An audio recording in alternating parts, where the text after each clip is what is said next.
पिछले साल मार्च के इसी महीने में 24 तारीख को माननीय प्रधानमंत्री द्वारा तालाबंदी की घोषणा बिना किसी पूर्व सूचना के कर दी गई थी, जिसमें हमें कोरोना के बहुत से प्रभाव देखने को मिले। और अगर हम देखें कि कोरोना का कुप्रभाव किस जगह पर सबसे अधिक देखने को मिला, तो हम ये कह सकते हैं कि शिक्षा जगत पर कोरोना का कुप्रभाव सबसे अधिक देखा गया है। इस साल भी मार्च महीने में विद्यार्थियों की परीक्षा की तिथि सुनिश्चित हो जाने के बाद राज्य सरकारें पुनः कोरोना का रोना लेकर बैठ गई है और विद्या और विद्यार्थियों पर कॉलेज व स्कूल बंद होने का हमला बोल रही है। नमस्कार, मैं सुनीति गिरी और स्वागत है आपका मेरे YouTube चैनल पर। आज इसी संदर्भ में हमारे साथ जुड़े हैं जयप्रकाश गिरी, जनाक्रोशी, और आज हम इनसे कुछ प्रश्नों पर रूबरू होंगे। मैं आपसे सबसे पहला सवाल ये पूछना चाहूँगी कि कोरोना के बाद शिक्षा से विद्यार्थियों पर जो प्रभाव पड़ रहा है वो किस तरीके का प्रभाव पड़ रहा है?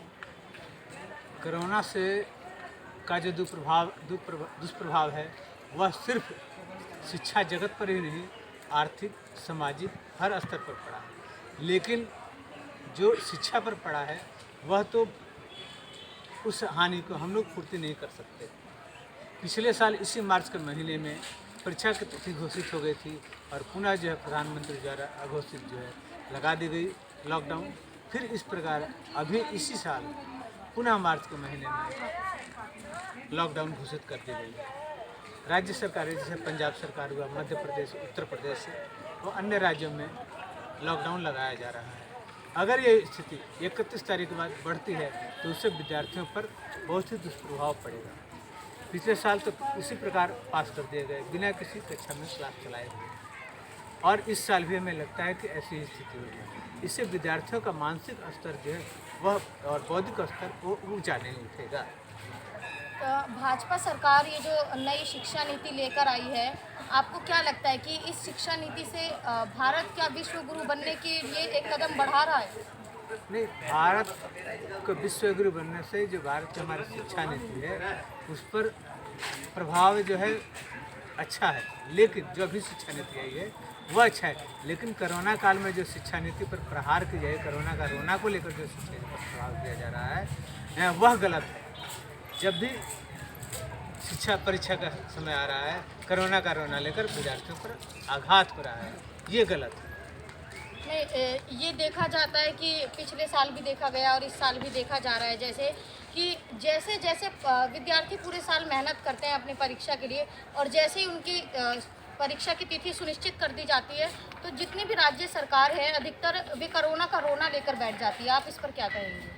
इस पर हम ये कहेंगे, जिस प्रकार अन्य संस्थान खुल रहे हैं, जैसे मोदी जी का जहाँ भी इलेक्शन हो रहा है, यहाँ भी सरकार का इलेक्शन हो रहा है, वहाँ जो है मोदी के भाषण में लाखों की भीड़ जुटती है, योगी के भाषण में लाखों की भीड़ जुटती है। अभी बिहार का इलेक्शन हुआ, बंगाल में इलेक्शन हो रहा है, असम में हो रहा है, वहाँ कोरोना का रोना नहीं है। हरिद्वार में कुंभ मेला लगा, वहाँ कोरोना का रोना नहीं है। लेकिन जो शिक्षा की बात आती है वहाँ जो कोरोना का रोना ले, तो इससे ये लगता है कि सरकार जो शिक्षा के प्रति सचेत नहीं है। अगर सरकार शिक्षा के प्रति भी सचेत रहे तो विद्यार्थियों पर कोरोना का प्रभाव नहीं पड़ेगा। जैसा कि अभी 31 तारीख को तक कोरोना का रोना दिया गया, लेकिन अगली तिथि आगे बढ़ती है तो ये सरासर गलत है और इस पर दुष्प्रभाव जो है पूरे देश पर पड़ेगा, हमारी शिक्षा नीति पर पड़ेगी, शिक्षा जगत पर पड़ेगा, और ये गलत है। सरकार है, देखा जा रहा है कि जो सरकार है वो निजीकरण पर अधिक बल दे रही है, तो क्या कहीं ना कहीं हम ये कह सकते हैं कि शिक्षा का भी निजीकरण होगा? नहीं, शिक्षा तो ऑलरेडी निजीकरण और सरकारी दोनों क्रम में, कारण भारत में जितनी जनसंख्या है उस जनसंख्या का बदल कभी नहीं हो सकता कि सिर्फ सरकार ही लोगों को उचित शिक्षा दे। और निजी स्कूल भी हमारे यहाँ है और पहले भी थे और आगे भी रहेंगे। तो वो कहाँ तक अच्छे हैं? कहाँ तक अच्छे की बात है, सरकार को अपनी नीतियों को ध्यान में रखते हुए सरकारी स्कूलों को, सरकारी विद्यालयों को आगे बढ़ाना चाहिए। जैसे दिल्ली सरकार ने अपनी शिक्षा का, अपने बजट का 25% शिक्षा पर खर्च कर रही है। पिछले साल 6,000 करोड़ शिक्षा पर खर्च किया और इस साल जो है भी उसका बजट जो है 6,700 करोड़ रुपया है। तो शिक्षा की बजट अगर अच्छा होगी और अगर आपकी नीयत अच्छी होगी तो विद्यार्थियों को बेनिफिट मिलेगा, वहाँ की जनता को बेनिफिट मिलेगा, और वह मिल रहा है। जो दिल्ली में आज देखने को मिल रहा है, दिल्ली की शिक्षा व्यवस्था को लेकर सिर्फ भारत देश के राज्य ही नहीं, विदेशों में भी इसकी प्रशंसा की जा रही है। आपके नज़रिए से एक विद्यार्थी के लिए क्या बेहतर है, ऑनलाइन क्लास अटेंड करना या फिर ऑफलाइन क्लास अटेंड करना?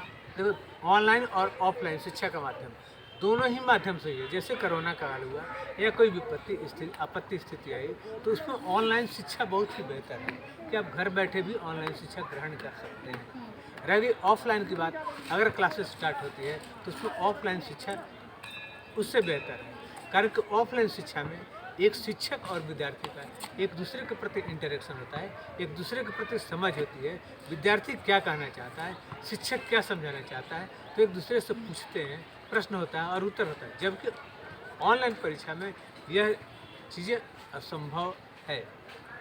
अब ऐसे जूम पर या स्काइपी पे ऐसी सुविधाएं हैं, लेकिन सभी विद्यार्थी खुलकर अपनी बातों को ऑनलाइन में नहीं पूछ रहे हैं। अच्छा, पिछले साल जब तालाबंदी की घोषणा कर दी गई तो उसके बाद हमने देखा कि पूरा देश कुछ समय के लिए घर के अंदर ही बैठा रहा और घर के अंदर बंद हो गया। तो अगर ये जो अभी 31 तारीख तक सरकार ने कहा है कि अभी कॉलेज और स्कूल्स को बंद रखे जाएंगे, तो आपको क्या लगता है अगर ये तिथि आगे बढ़ती है तो विद्यार्थी को इस संदर्भ में क्या करना चाहिए? जहाँ तक रह गई विद्यार्थियों का, विद्यार्थी तो कुछ कर ही नहीं सकते। जो हाई स्कूल और माध्यमिक विद्यालय है उसके विद्यार्थी कुछ नहीं कर सकते, लेकिन कॉलेज के विद्यार्थी, अभिभावक, शिक्षक यानी शिक्षार्थी और अभिभावक तीनों को मिलकर आंदोलन करना चाहिए। जैसे कि अभी यूपी में 40 ITI कॉलेज को प्राइवेट कर दिया गया, मध्य प्रदेश में 105 स्कूलों को निजी हाथों में सौंप दिया गया, हरियाणा में 1057 स्कूल जो है निजीकरण की ओर धकेले जा रहे हैं। इसलिए ये गलत है और इसका पुरजोर विरोध होना चाहिए। धन्यवाद चाहूँगी आपका, और इस तरीके की वीडियो देखने के लिए सब्सक्राइब कीजिए मेरे चैनल को और इस वीडियो को लाइक और शेयर करना ना भूलें। धन्यवाद।